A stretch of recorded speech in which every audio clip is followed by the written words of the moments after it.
The smell of vanilla candles and freshly brewed coffee usually made my kitchen feel like the heart of our home, but this morning, the familiar scents couldn't mask the bitter taste of betrayal lingering in my mouth.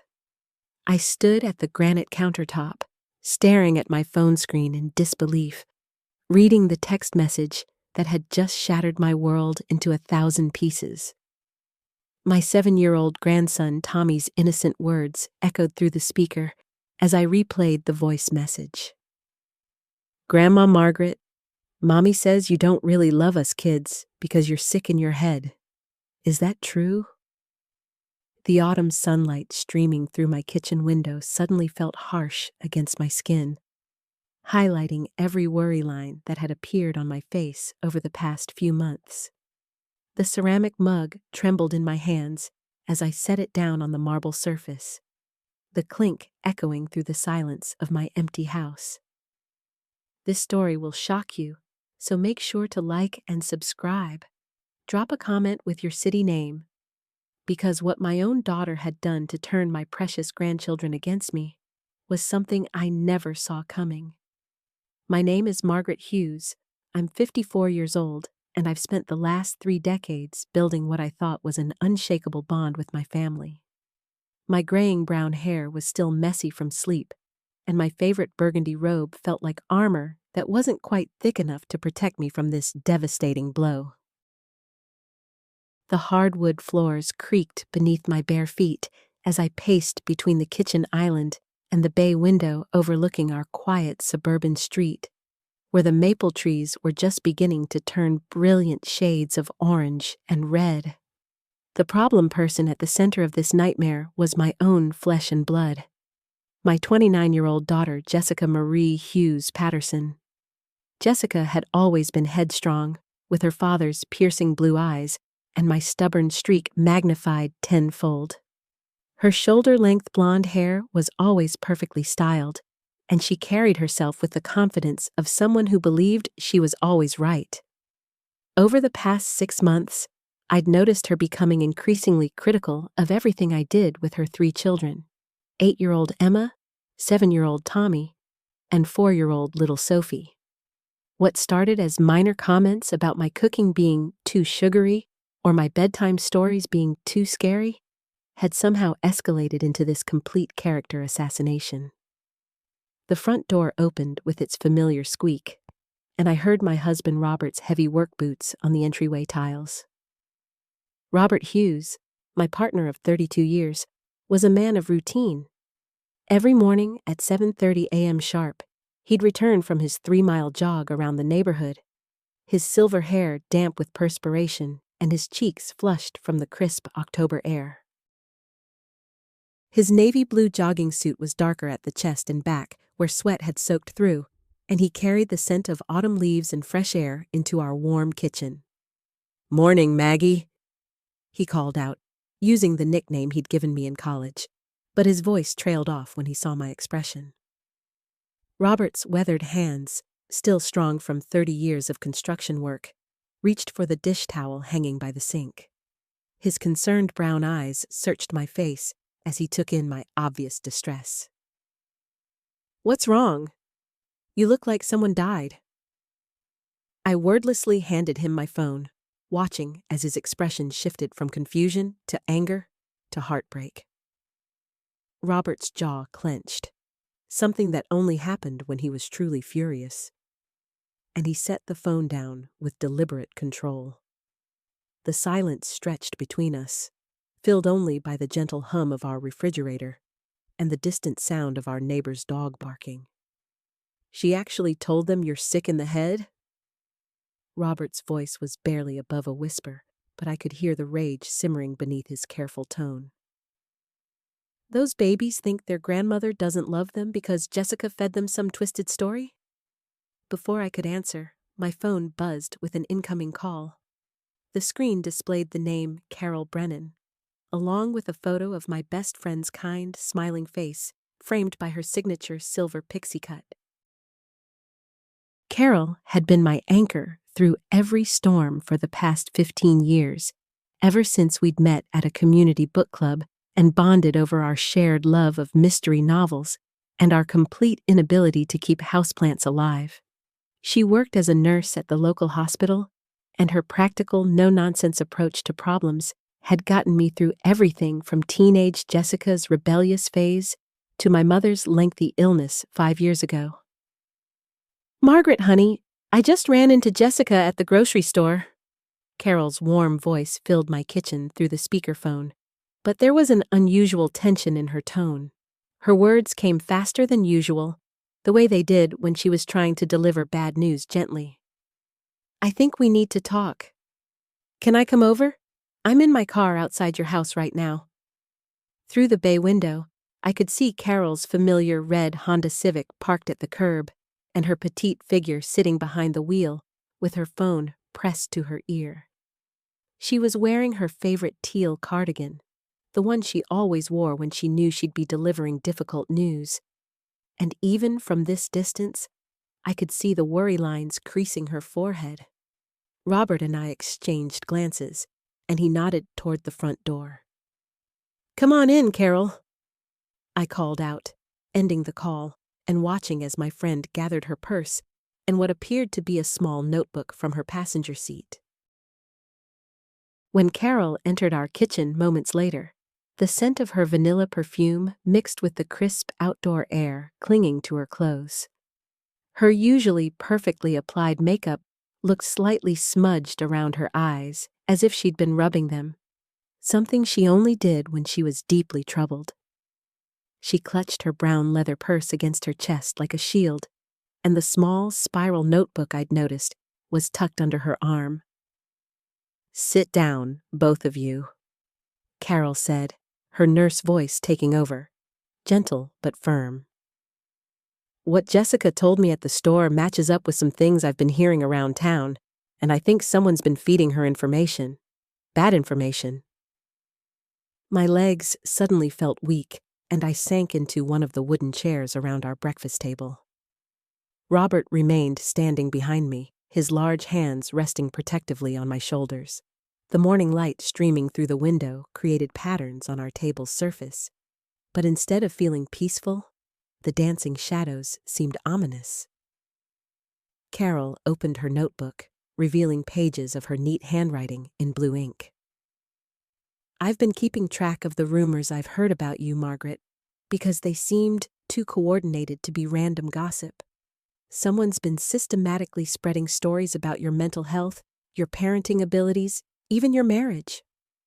The words hit me like physical blows, each one landing harder than the last.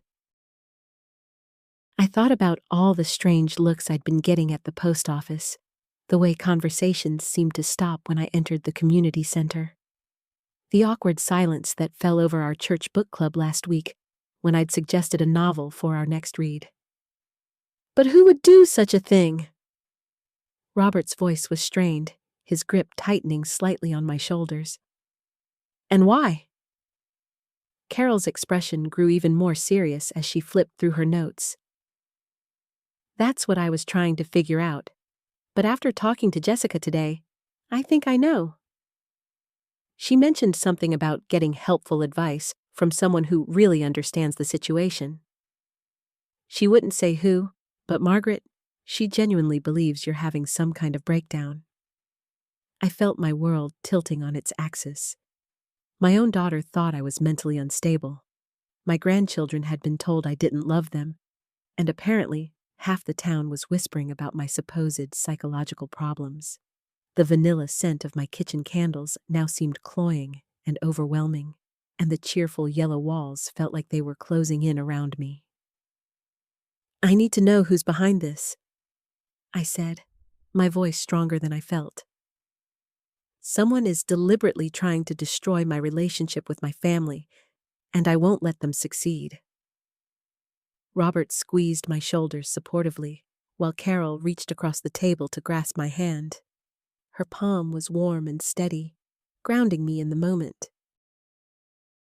"We'll figure this out together," she promised, her eyes fierce with determination. "But Margaret, you need to prepare yourself. When I started digging into this, I realized the person feeding Jessica these lies is someone close to all of us, someone who knows intimate details about your family. The grandfather clock in our living room chimed 9 times, marking the passage of another hour in what was becoming the worst day of my life. I thought about Emma's gap-toothed smile, Tommy's enthusiastic hugs, and little Sophie's habit of falling asleep in my lap during our Sunday movie afternoons. The idea that these precious children might actually believe their grandmother didn't love them made my chest ache with a pain sharper than any physical injury I'd ever experienced. But what I discovered next made the pattern snap into place.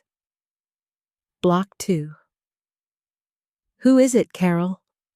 My voice came out as barely a whisper. The floral wallpaper in our dining room seemed to blur at the edges as I waited for her answer. "Who's doing this to my family?" Carol hesitated, her weathered fingers drumming nervously against her coffee mug. The sound echoed in our suddenly too quiet kitchen, competing with the steady tick of the wall clock above our sink. "Margaret, I don't think you're going to like this answer." Robert moved from behind my chair to sit beside me, his presence solid and reassuring. The familiar scent of his aftershave mixed with the lingering aroma of our evening pot roast, creating an oddly comforting backdrop to this nightmare conversation. "Just tell us, Carol. We need to know what we're dealing with." "It's Jessica's mother-in-law," Carol said finally, her words dropping into the room like stones into still water. "Linda Morrison. She's been feeding Jessica these stories for months, presenting herself as a concerned family friend who's worried about the children's safety." I felt the blood drain from my face. Linda Morrison had always been cordial to me at family gatherings, all smiles and pleasantries over holiday dinners.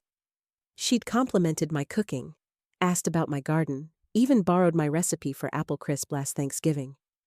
The betrayal cut deeper than I'd expected, leaving me feeling hollow and confused. "But why would she do that?" Robert's voice carried a mix of anger and bewilderment. What could she possibly gain from destroying Margaret's relationship with the grandchildren? Carol leaned forward, her gray eyes intense in the soft kitchen lighting. Control. From what I could piece together, Linda's been positioning herself as the stable grandmother figure. She's been slowly convincing Jessica that the children need consistency and emotional security, implying that Margaret's supposed mental health issues make her unreliable. The pieces began falling into place with sickening clarity. Linda's increased presence at Jessica's house during my usual visiting days, the way she'd started bringing elaborate gifts for the children, always managing to arrive just as I was leaving. Her subtle comments about how exhausting it must be for me to watch 3 active children at my age, delivered with that perfectly practiced expression of concern. "She played me," I whispered, my hands trembling as I reached for my cooling tea. "She played all of us." Robert's jaw clenched, and I could see the anger building in his usually calm demeanor. "That manipulative witch has been planning this for months. She's been systematically isolating Margaret from our grandchildren while positioning herself as their savior."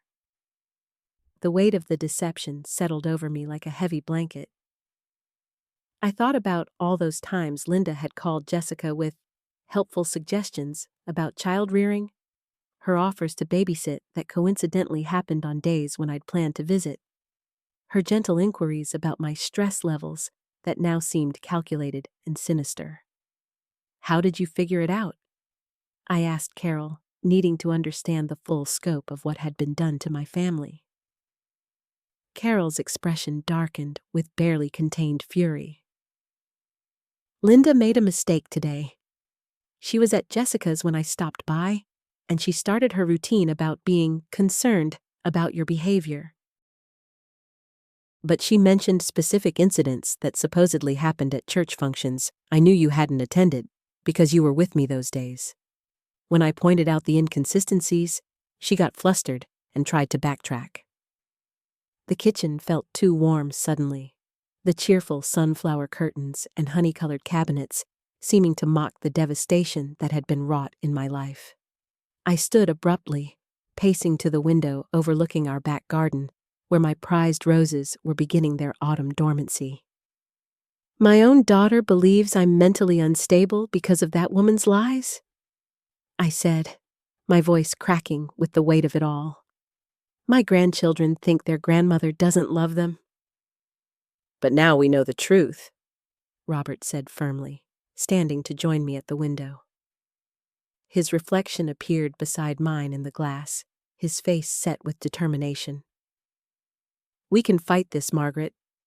We can expose Linda's manipulation and repair the damage she's done. Carol joined us at the window, creating an united front against the gathering darkness outside. The question is how? Jessica trusts Linda completely now. She's been groomed to see her mother-in-law as the voice of reason and Margaret as unstable. Simply telling her the truth might not be enough. I pressed my forehead against the cool glass, watching the last of the evening light fade from our carefully tended garden. Somewhere across town, my grandchildren were probably getting ready for bed, their young minds poisoned against me by Linda's carefully crafted lies.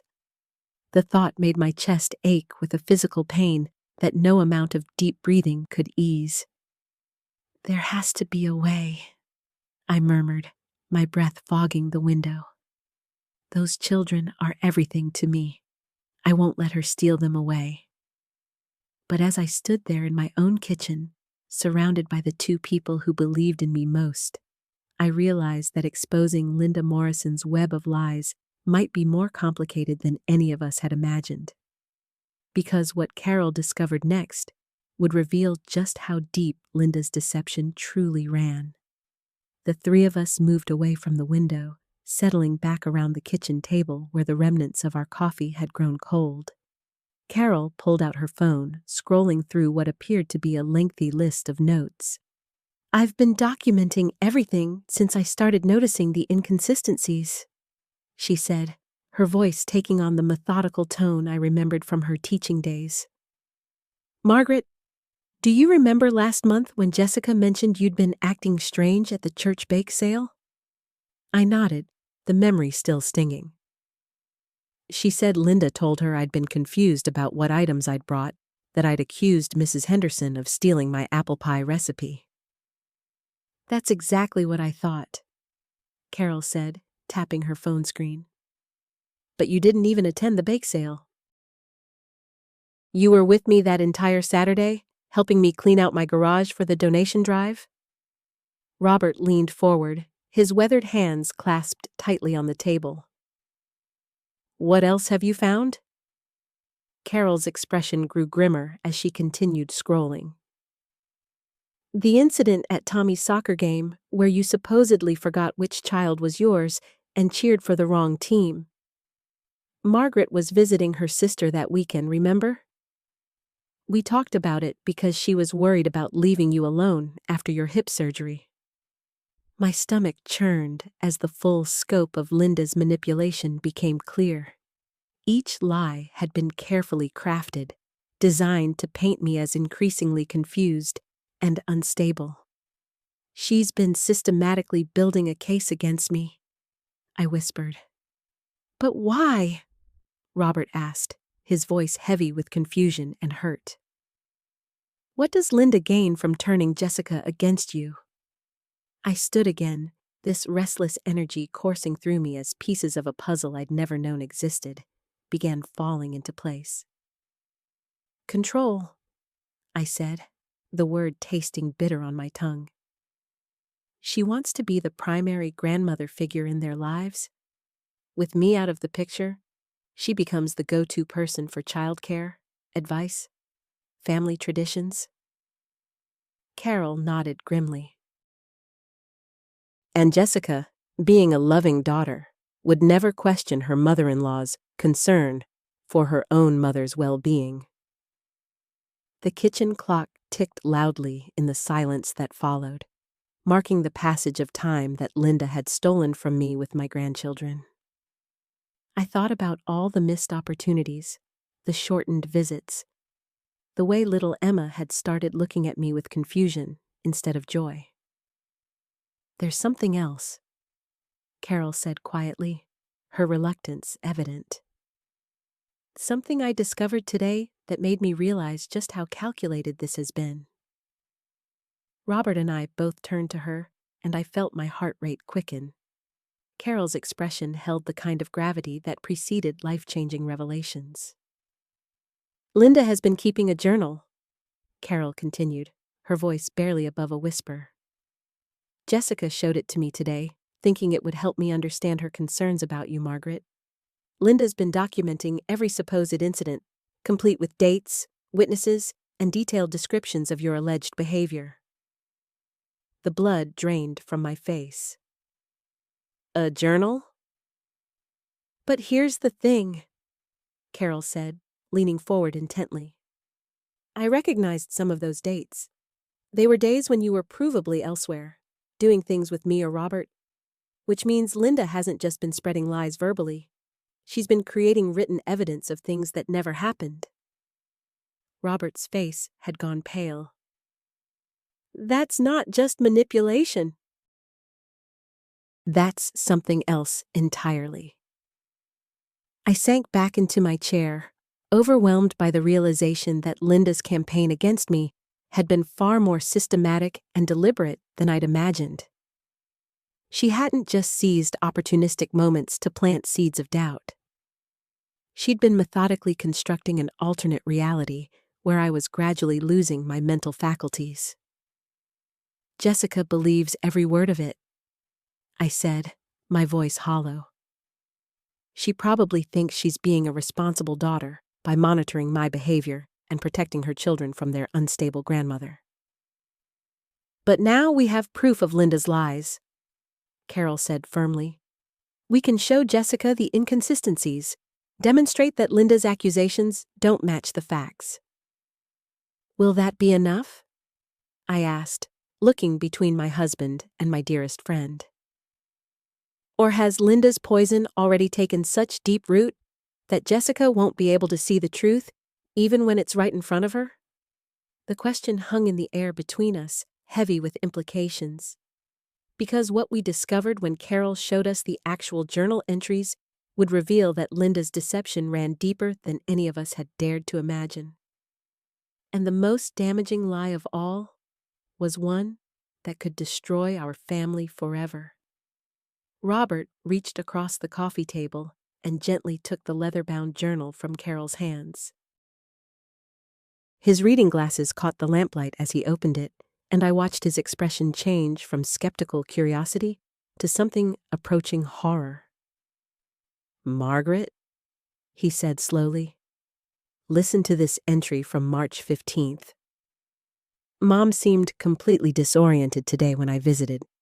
She kept insisting it was Thursday when it was clearly Monday, and she couldn't remember that Jessica had called the night before about Emma's recital." I felt my stomach lurch. "But March 15th was when we drove to the botanical gardens with you, Carol. We were there all afternoon, and I was perfectly fine." Carol nodded grimly. "I remember that day clearly. You were sharp as a tack, helping me identify different plant species for my garden club presentation. We even stopped for ice cream afterward, and you paid the exact change without hesitation." Robert continued reading, his voice growing more strained. "March 22nd. Found Mom wandering around her kitchen at noon, claiming she hadn't eaten breakfast yet, but there were dirty dishes in the sink from a full meal. When I asked her about it, she became agitated and accused me of moving things around." "That's impossible," I said, my voice shaking. "March 22nd was the day I made that elaborate brunch for you when you had that stomach bug, Robert. I remember because I was worried about getting you to eat something substantial. You made me scrambled eggs with herbs from the garden, toast cut into triangles the way my mother used to, and that chamomile tea," Robert confirmed. "You were so attentive to every detail. There was nothing confused or disoriented about you? Carol leaned forward, her expression troubled. There's more, isn't there? Robert's hands were trembling slightly as he turned the pages. April 3rd. Mom called Jessica crying, claiming that someone had been in her house moving her medications around. Jessica found all the pill bottles exactly where they should be. Mom insisted she wasn't making it up, but couldn't explain the discrepancies when pressed for details. I stared at him in disbelief. I never called Jessica crying about anything, and my medications have never been moved. I keep them in the same spot every single day, in that little basket by the kitchen sink. The basket I helped you organize last month, Carol added. You showed me your system for keeping track of everything. It was actually quite impressive how methodical you were about it. Robert flipped through several more pages, his face growing increasingly pale. There are dozens of entries like this, Margaret, all describing incidents that supposedly happened on days when I know for a fact you were perfectly fine. Days when you were with me, or when Carol can vouch for you, or when you were doing things that required complete mental clarity. The room fell silent, except for the ticking of the mantel clock. I felt as though the ground was shifting beneath my feet. Not from any confusion on my part, but from the sheer magnitude of Linda's deception. She's been building a case, I said quietly, the realization hitting me like a physical blow. This isn't just about undermining my relationship with Jessica and the grandchildren. She's been creating a documented history of mental decline that doesn't exist. Carol's voice was barely audible. Margaret, there's something else. Something I didn't want to tell you until I was certain. Robert and I both looked at her, and I felt that familiar dread settling in my chest. When Jessica showed me this journal today, she also mentioned that Linda has been suggesting that you might need professional evaluation. She's been telling Jessica that families often struggle to see cognitive decline in their loved ones and that outside assessment might be necessary. The words hit me like ice water. Professional evaluation? Linda's been positioning herself as the objective observer. Carol continued, her anger barely contained. The concerned daughter-in-law who's willing to speak the difficult truths that others in the family might miss. She's made herself the expert on your condition while simultaneously creating the evidence to support her claims. Robert closed the journal with shaking hands.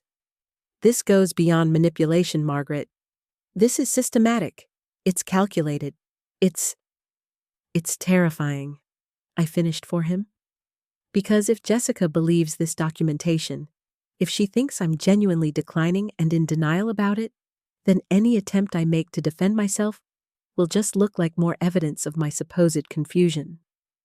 Carol nodded grimly. Linda has created a perfect trap. The more you protest your mental clarity, the more it appears to confirm her narrative that you lack insight into your own condition. I stood up abruptly, pacing to the window where I could see my neighbor's house, normal and peaceful in the evening light. Everything looked the same as it always had, but I felt like I was living in an alternate reality where my own sanity was being called into question by someone I'd welcomed into my family. The worst part, I said, turning back to face Robert and Carol, is that Jessica genuinely believes she's protecting her children and doing what's best for everyone. Linda has convinced her that I'm not just difficult or stubborn, but actually unsafe. Robert joined me at the window, placing his hand on my shoulder. We have to show Jessica the truth, Margaret. We have evidence now that Linda has been fabricating these incidents. But will Jessica be able to hear it? I asked.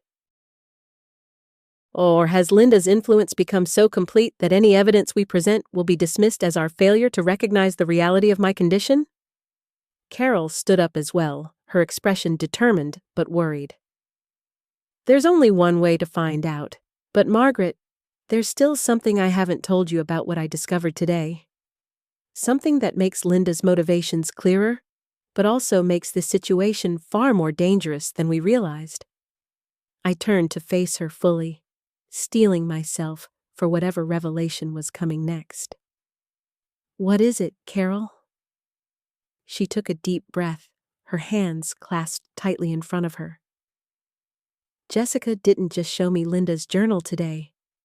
She also let slip something that Linda apparently told her in confidence.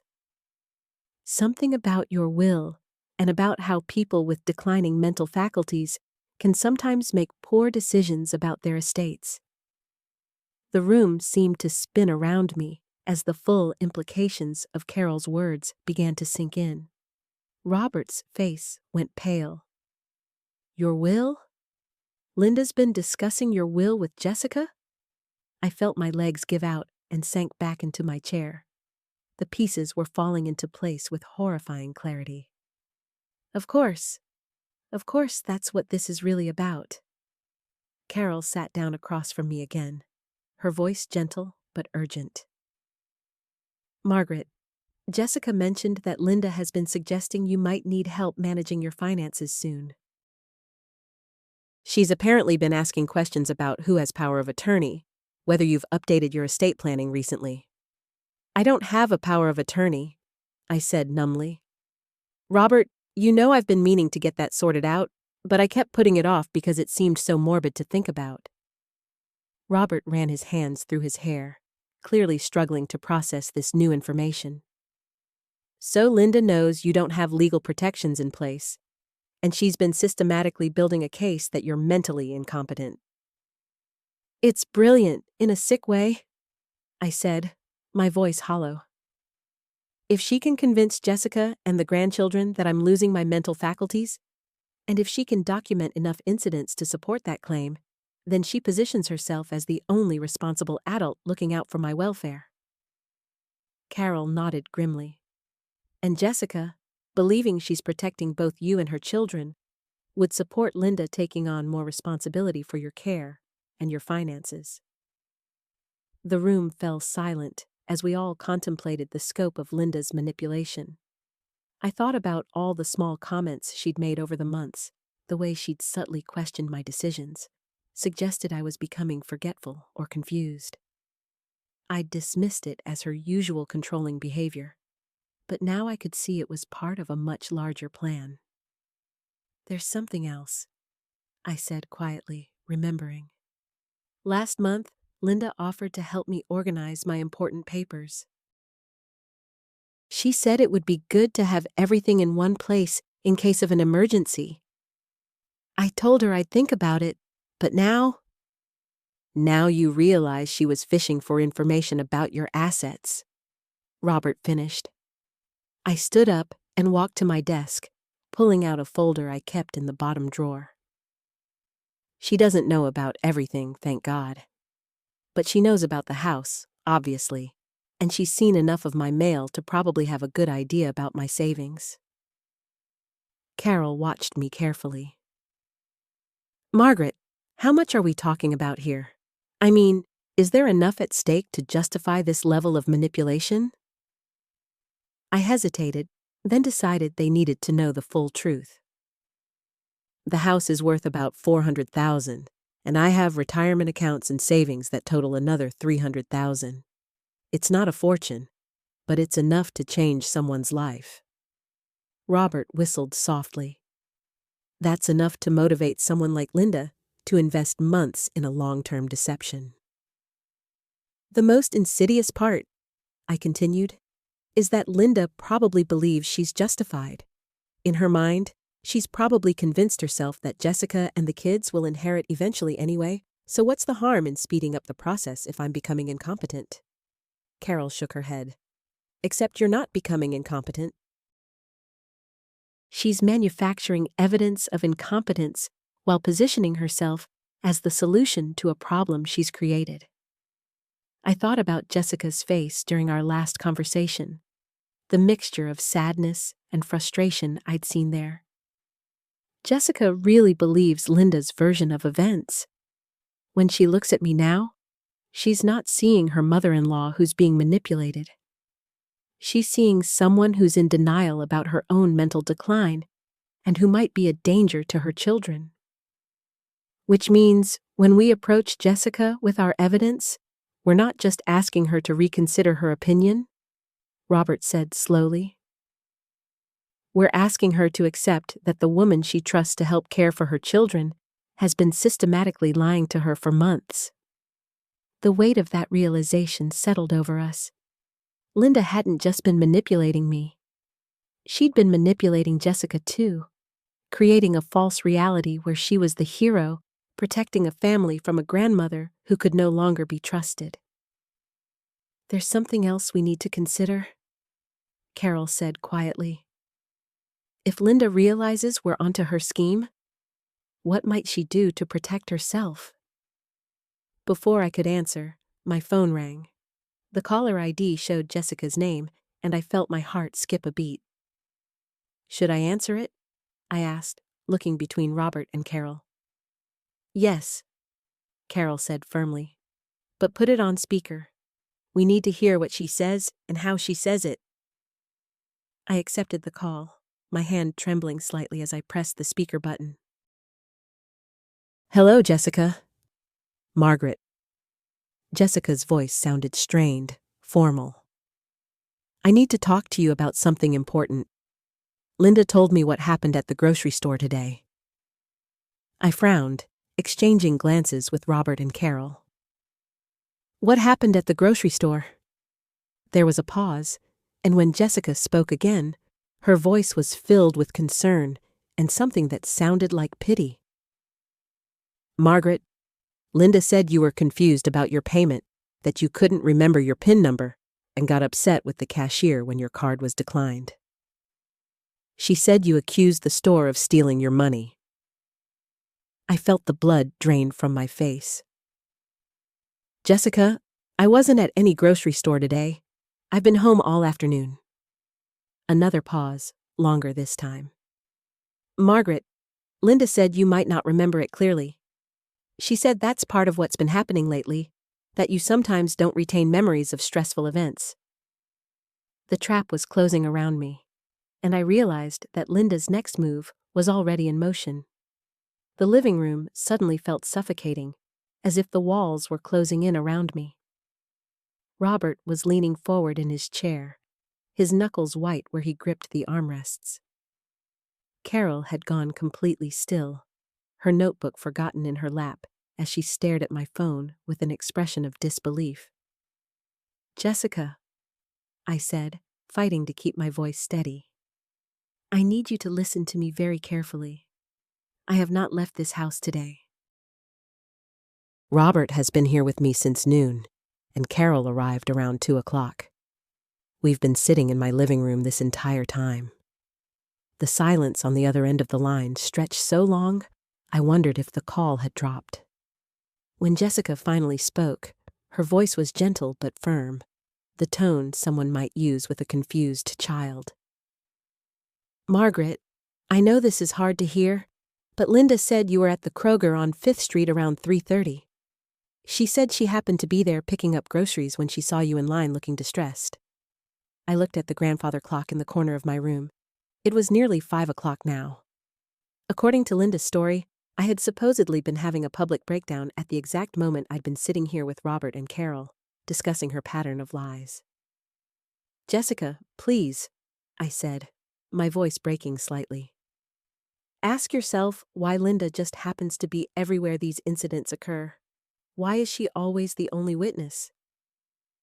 She's not the only witness this time, Jessica replied, and I could hear papers rustling in the background. She said the cashier and several other customers saw what happened. She said you were shouting about conspiracies and claiming people were trying to steal from you. Carol was frantically writing something on her notepad. She tore off the page and held it up where I could see it. Ask for specifics. Store manager name, exact time, which register. Which register was I supposedly at? I asked. What was the cashier's name? Did Linda speak to a manager? Another long pause. I don't know those details. Linda was more concerned about you than about documenting everything. Of course she was, Robert muttered, though not loud enough for the phone to pick up. I could hear Jessica shifting in her chair, and when she spoke again, there was something different in her voice. Not quite doubt, but maybe the first crack in her certainty. Margaret, if what you're saying is true, if you really haven't left your house today, then that would mean that Linda is lying. I finished gently. Jessica, I know how hard this must be to hear. I know you trust her. She's been helping you with the children. She's been there for you when you needed support. But that's exactly how this kind of manipulation works. She makes herself indispensable to you while making me look unstable. The sound of Jessica's breathing was audible through the phone. I could picture her in her kitchen, probably sitting at the small table where she paid bills and helped Tommy and Emma with their homework. The late afternoon sun would be streaming through her window, casting everything in that golden light that made ordinary moments feel precious. I need to think about this, Jessica said finally. Her voice sounded smaller now, uncertain in a way that made my heart ache for her. This is all so confusing. If Linda has been lying, then everything I thought I knew about the past few months is wrong, Carol said, speaking up for the first time since the call began. Jessica, this is Carol. I'm here with your mother-in-law, and I want you to know that she's been completely coherent and present all afternoon. We've been going through a timeline of events, and the pattern of Linda's behavior is very concerning. Carol? Jessica's voice brightened slightly. She'd always liked Carol, had appreciated her straightforward nature and her obvious care for me. You really think Linda has been making things up? I think Linda has been very carefully constructing a narrative that serves her purposes, Carol replied diplomatically. And I think the timing of this grocery store incident, happening just hours after she realized we might be catching on to her scheme, is highly suspicious. I heard Jessica take a shaky breath. What scheme? What would Linda possibly gain from making me think Margaret is losing her memory? The question hung in the air, and I realized we hadn't fully worked out Linda's motivation ourselves. What did she gain from isolating me from my grandchildren, from poisoning my relationship with Jessica? Control, Robert said quietly. She gains control. Over you, over the children's schedules, over who gets to be the trusted adult in your life. But why would she want that? Jessica asked, and now she sounded truly bewildered. What does she get out of controlling my life? I thought about Linda's behavior over the past months, the subtle ways she'd inserted herself into every family decision, every crisis, every celebration. I remembered how she'd started staying later when babysitting, how she'd begun making suggestions about the children's bedtimes and meals, how she'd gradually positioned herself as an expert on Tommy's needs and Emma's personality.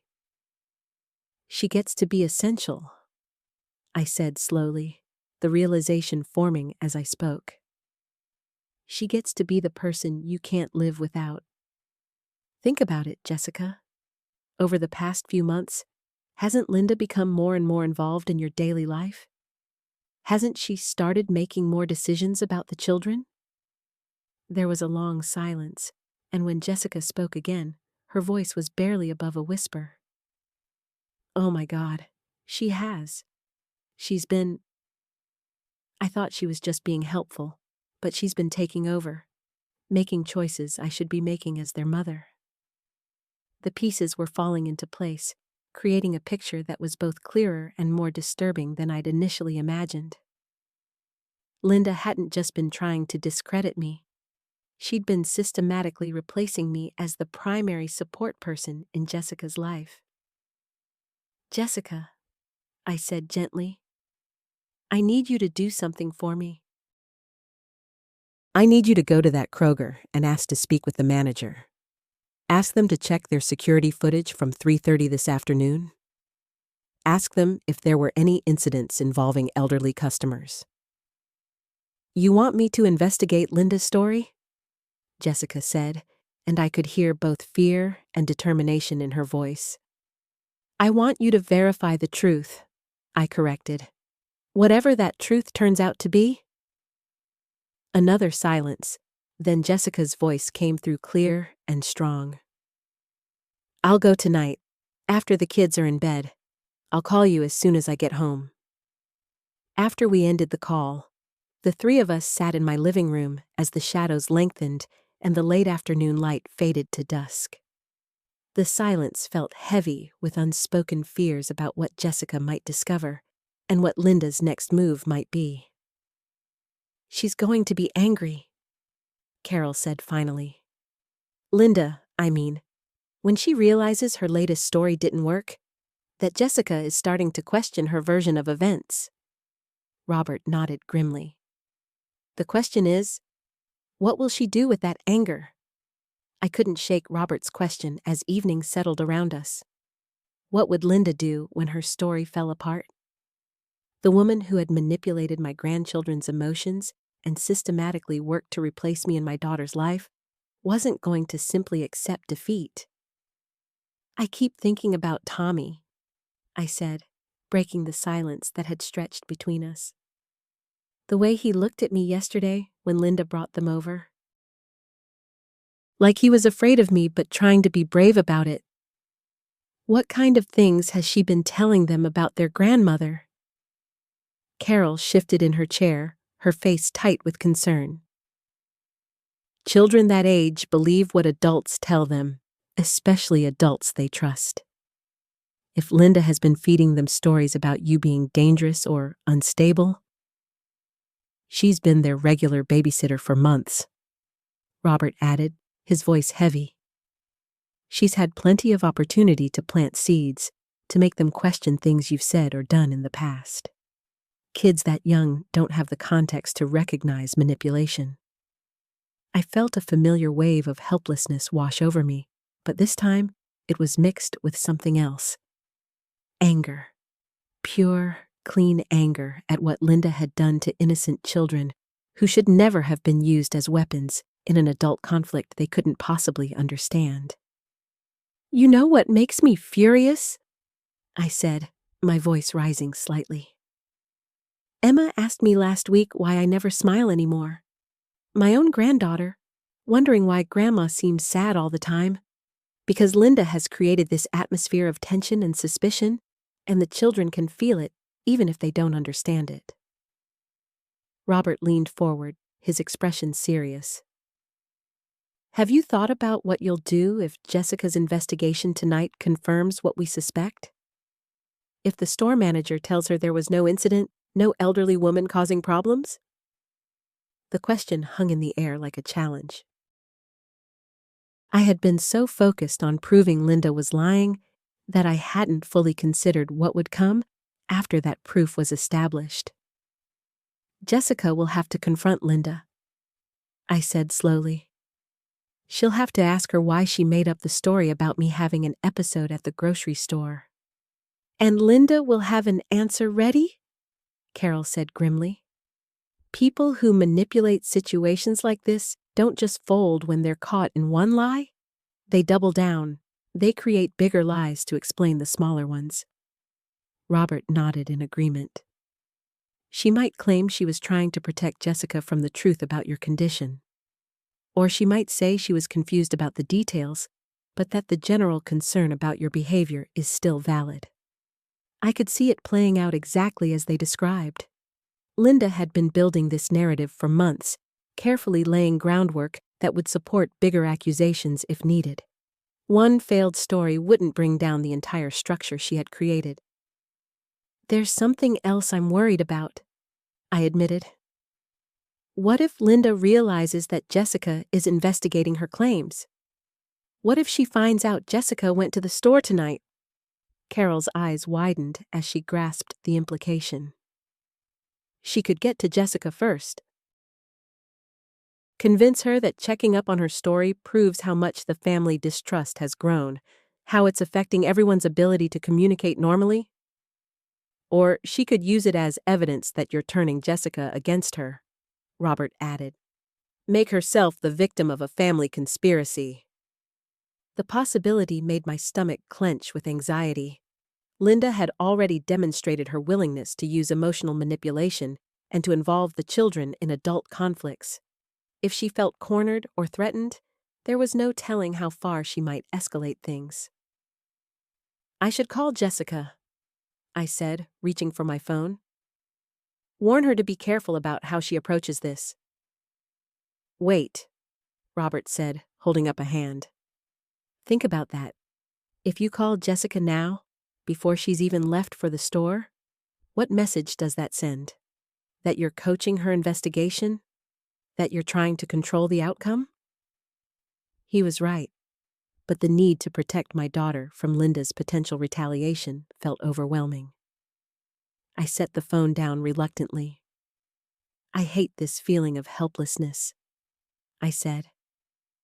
Sitting here waiting while Jessica puts herself in a position where Linda might... I trailed off, not wanting to voice my worst fears about what Linda might be capable of. Carol reached over and squeezed my hand. Jessica is stronger than you think. She's been questioning things already, or she wouldn't have been receptive when you explained the pattern of Linda's behavior. She's not going into this blind. But she's also exhausted, I pointed out. Single mother, demanding job, trying to manage Tommy's needs. People make poor decisions when they're overwhelmed, and Linda knows exactly how to exploit that vulnerability. The room fell quiet again as we each contemplated the various ways this evening could unfold. Outside, I could hear the distant sound of children playing in a neighbor's yard, their laughter a stark contrast to the heavy atmosphere in my living room. You know what bothers me most about all of this? I said eventually. It's not just that Linda lied about what happened today. It's that she was willing to use the children's emotions as leverage. She told them I don't love them, Robert. She looked at Tommy and Emma and decided they were acceptable collateral damage in whatever game she's playing. Robert's jaw tightened. That's the part that makes this unforgivable. Adults can navigate lies and manipulation, eventually. But those kids are going to remember being told their grandmother doesn't love them. That's going to stay with them. Which is exactly why Linda did it, Carol said quietly. She knows that you'll do almost anything to avoid hurting those children further. She's counting on your love for them to keep you from fighting back too hard. The insight hit me like a physical blow. Carol was absolutely right. Every instinct I had was to protect Tommy and Emma from further emotional trauma, even if it meant accepting Linda's version of events and stepping back from their lives. Linda had calculated that my love for my grandchildren would ultimately work in her favor. She's betting that I'll sacrifice my relationship with them rather than put them through a difficult confrontation about the lies she's told, I said, the realization making me feel sick. The question is, Robert said gently, are you going to let her be right about that? Before I could answer, my phone rang. Jessica's name appeared on the screen, and my heart jumped. She had said she would call after going to the store, but it seemed too early for her to have completed that investigation. I answered quickly. Jessica? Is everything okay? Mom? Jessica's voice was tight with stress. Linda just showed up at my house. She says she needs to talk to me about something important that happened this evening. Something about you. I felt my blood run cold. Of course, Linda wouldn't wait for Jessica to come to her with questions. She was getting ahead of the story, controlling the narrative before anyone else could speak. Don't answer the door, I said immediately. Jessica, please, just don't let her in. Too late, Mom. She's already inside. She seemed really upset, and I thought maybe something had happened to you or the kids. She's in my living room right now, but I stepped into the kitchen to call you. Jessica's voice dropped to a whisper. She's crying, Mom. Really crying. She says you had some kind of episode today and that she's worried about your mental health. Robert was already reaching for his car keys, and Carol was putting on her shoes. They had heard enough of the conversation to understand what was happening. Jessica, listen to me very carefully, I said, trying to keep my voice steady. Linda is lying. Whatever she's about to tell you, whatever story she's constructed, it's not true. I did not have any kind of episode. I did not say anything inappropriate to the children. There was a pause, and I could hear Linda's voice in the background, though I couldn't make out the words. She's calling for me to come back, Jessica said. Mom, I need to hear what she has to say. If there's a problem, if you're having some kind of health issue, I need to know about it. The only health issue here is Linda's complete inability to tell the truth, I said, my frustration bleeding through despite my efforts to remain calm. She's manipulating you, Jessica, just like she tried to manipulate the children today. I have to go, Jessica said. She's getting louder, but Mom, I'll call you back after I talk to her, okay? We'll figure this out. The line went dead, and I stared at the phone in my hand, feeling utterly helpless. She's there, I told Robert and Carol. Linda's at Jessica's house right now, telling her version of events. Then we need to get over there, Robert said firmly. We can't let Linda have a 45-minute head start on this conversation. But what if showing up makes it worse? I asked. What if it looks like we're ganging up on Jessica, or like we're being overly dramatic about the whole thing? Carol shook her head. What's dramatic is Linda showing up unannounced at Jessica's house to spread lies about you. You have every right to defend yourself, especially when it concerns your relationship with your grandchildren. Besides, Robert added, Jessica said she would call you back after talking to Linda. How long do you think you can sit here waiting for that call, wondering what poison Linda is pouring into her ears? He was right. The thought of sitting in my living room, imagining the lies Linda was telling and the doubt she was planting in Jessica's mind, was unbearable. What if Linda's still there when we arrive? I asked. Good, Carol said with unexpected vehemence. Then you can confront her lies directly, in front of Jessica. She can't manipulate the story when you're standing right there telling the truth. Robert nodded. And Jessica will be able to see the difference between Linda's dramatics and your straightforward account of what happened. Sometimes the contrast is the most revealing thing. I grabbed my purse and headed for the door, my friends close behind me. The drive to Jessica's house felt both endless and too short. I rehearsed various approaches in my head, trying to find the right words to counter whatever narrative Linda had constructed. When we pulled into Jessica's driveway, Linda's car was still there. Through the front window, I could see movement in the living room. My heart was pounding as we walked up the front steps. Jessica opened the door before we could knock. Her face was pale, and her eyes were red-rimmed. Mom, she said quietly. I was just about to call you. Is Linda still here? I asked. She's in the living room. She's been telling me some very concerning things about what happened today. Jessica's voice was carefully neutral, but I could hear the underlying distress. Then I think it's time I told you what actually happened, I said, stepping into the house. Linda appeared in the doorway between the kitchen and living room. Her eyes were red from crying, and she looked genuinely distraught. For a moment, I almost questioned my own memory of the day's events. She was that convincing. Oh, Linda said, her voice small and hurt. I didn't realize you were coming over. I'm sure you didn't, I replied evenly.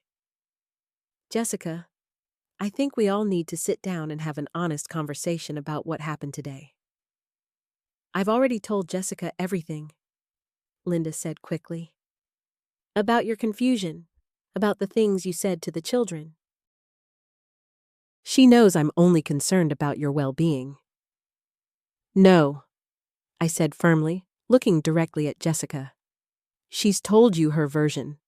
Now, I'd like to tell you what actually happened. Jessica looked between Linda and me, clearly torn. The room was thick with tension, and I knew that the next few minutes would determine not just my relationship with my grandchildren, but possibly my relationship with Jessica as well. I think, Jessica said slowly, I need to hear both sides of this story, and I need to hear them at the same time, so there's no confusion about what was said.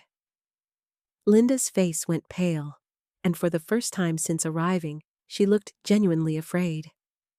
I took a deep breath and looked directly at Jessica.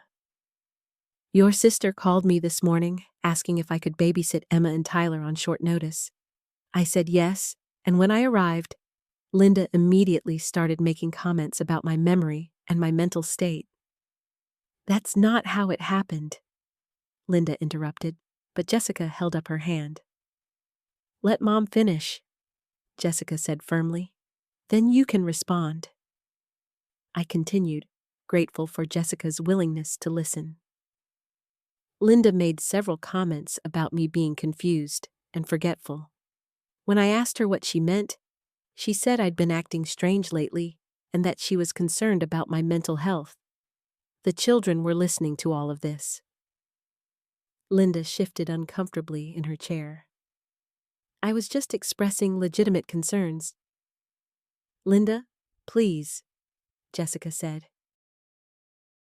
You'll have your turn. Then Linda left for her appointment, I continued. The kids and I had a wonderful afternoon. We played games, I helped Tyler with some homework, and Emma showed me her art project. Everything was perfectly normal until Linda returned. Margaret cleared her throat from where she sat on the couch. I was there when Sarah came back from babysitting. She was upset, but she was completely coherent and rational when she told me what happened. When Linda came back, I said, she immediately started questioning the children about whether I'd seemed confused or said anything strange. She was leading them, asking things like, did Grandma seem mixed up about anything? The children looked confused by her questions because nothing unusual had happened. Linda's face was flushing red. I was just checking to make sure everything was okay. You have to understand, Jessica. I've noticed changes in your mother's behavior lately. What changes? Jessica asked, looking directly at Linda. Linda hesitated. Well, she seems more forgetful, and sometimes she gets confused about conversations we've had. Can you give me specific examples? Jessica pressed. I watched Linda struggle to answer. She opened and closed her mouth several times before saying, It's not any one thing. It's just an overall impression I've been getting.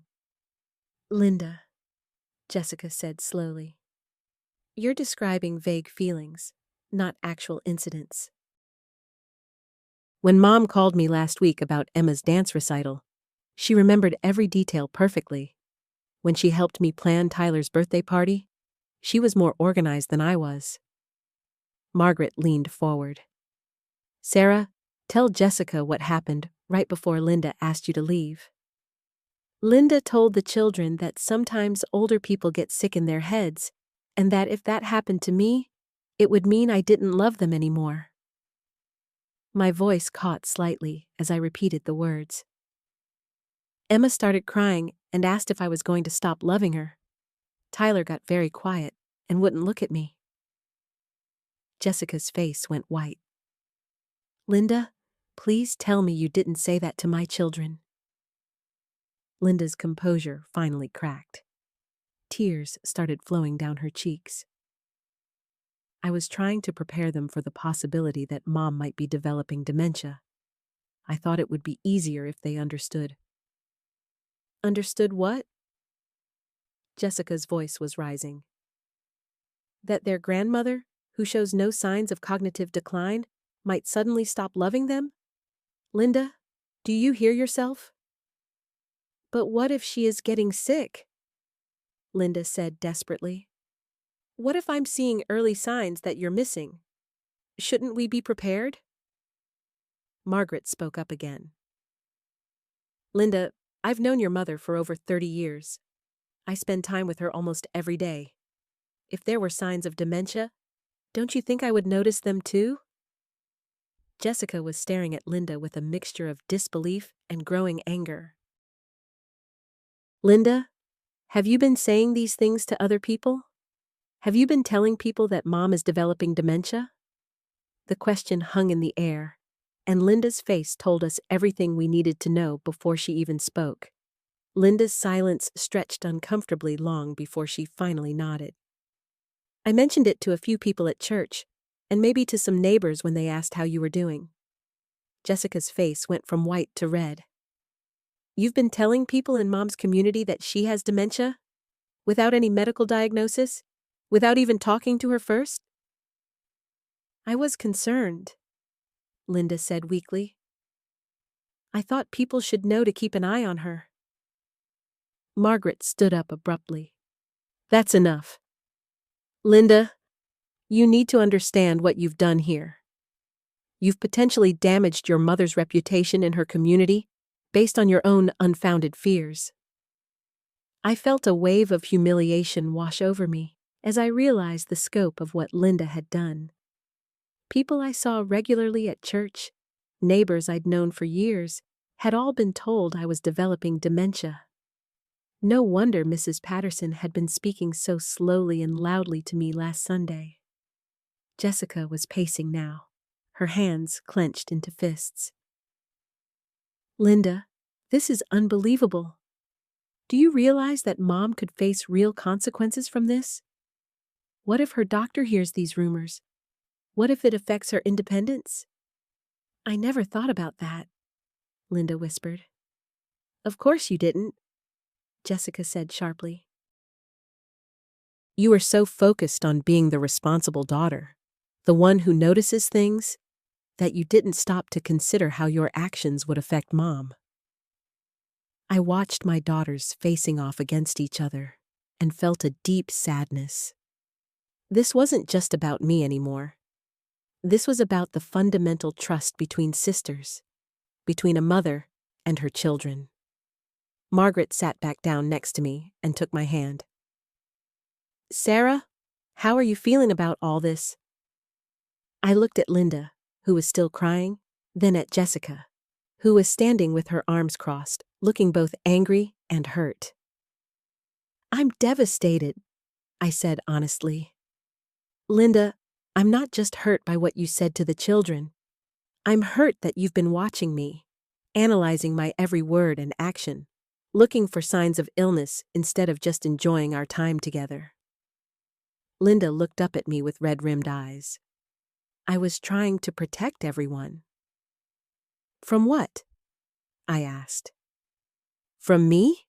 From the possibility that I might someday need help? Linda, getting older doesn't make me dangerous. It doesn't make me less worthy of love or respect. Jessica sat down across from us. Linda, I need you to understand something. What you told Emma and Tyler wasn't just wrong, it was cruel. You told them that if Grandma gets sick, it means she doesn't love them. That's not how love works. That's not how illness works. But if she has dementia, she might not remember them, Linda said desperately. So what? Jessica shot back. If Mom ever develops any kind of cognitive issue, which there's no evidence she will, that wouldn't mean she stops loving us. It would mean she needs our support and understanding, not our assumption that she's become incapable of love. Margaret squeezed my hand. Linda, I think you need to ask yourself why you were so quick to assume the worst about your mother's mental state. Linda wiped her eyes. I've been reading articles online about early signs of dementia. Mom is 73. The risk increases with age. Reading articles online and diagnosing your mother are two very different things, Jessica said. And even if Mom ever did develop dementia, which, again, there's no indication she will, scaring her grandchildren about it accomplishes nothing positive. I took a deep breath. Linda, I need you to help me understand something. When you were growing up, did I ever stop loving you when you were sick? When you had the flu? Or when you broke your arm? Or when you were struggling in school? Did my love for you decrease? Linda shook her head. No, of course not. Then why would you think that if I ever became ill, my love for Emma and Tyler would disappear? Linda stared at me for a long moment. I don't know. I guess I wasn't thinking clearly. Jessica leaned forward. Linda, I think you've been so anxious about the possibility of Mom aging that you've created problems that don't exist. You've hurt Mom, you've confused and scared my children, and you've spread rumors in her community. What do I do now? Linda asked quietly. Margaret spoke up. Well, first, you need to correct the misinformation you've spread. You need to tell the people at church and the neighbors that you were mistaken, that your mother is doing fine. Jessica nodded. And you need to apologize to Emma and Tyler.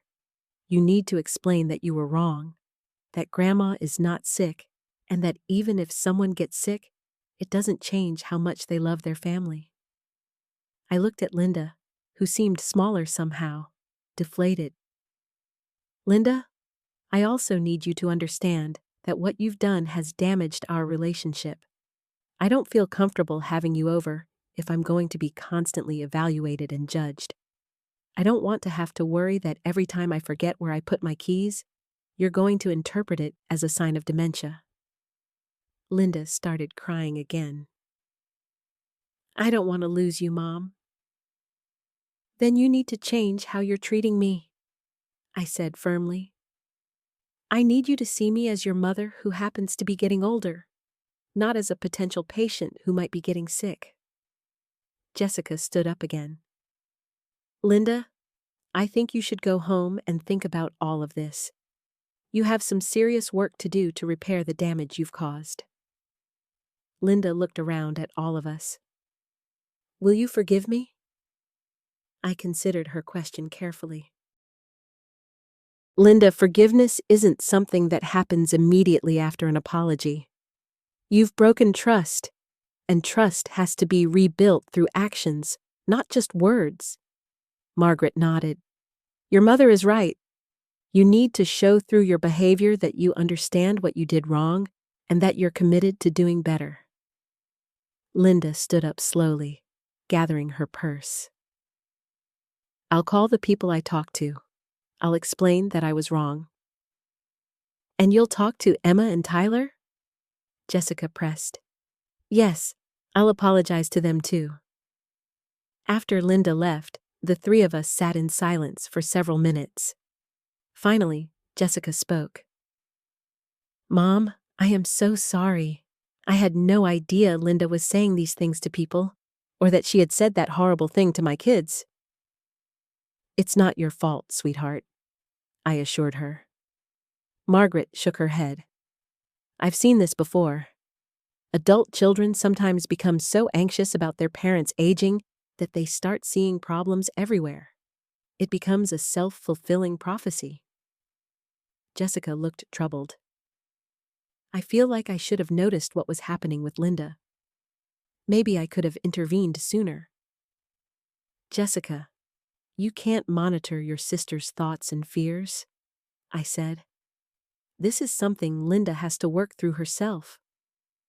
We talked for another hour about family dynamics, about aging, about the fear that sometimes drives people to act in destructive ways. Margaret shared stories about other families she'd known who had struggled with similar issues. Jessica talked about her own occasional worries about my getting older, but how she'd never let those fears override her respect for my autonomy. As the evening wound down, I realized that while Linda's actions had been hurtful and damaging, they had also led to important conversations about love, aging, and family relationships. Jessica and I had grown closer through the crisis, and my friendship with Margaret had proven its strength once again. The road to repairing my relationship with Linda would be long, but I was determined to keep the door open for healing, as long as she was willing to do the hard work of rebuilding trust and changing her perspective.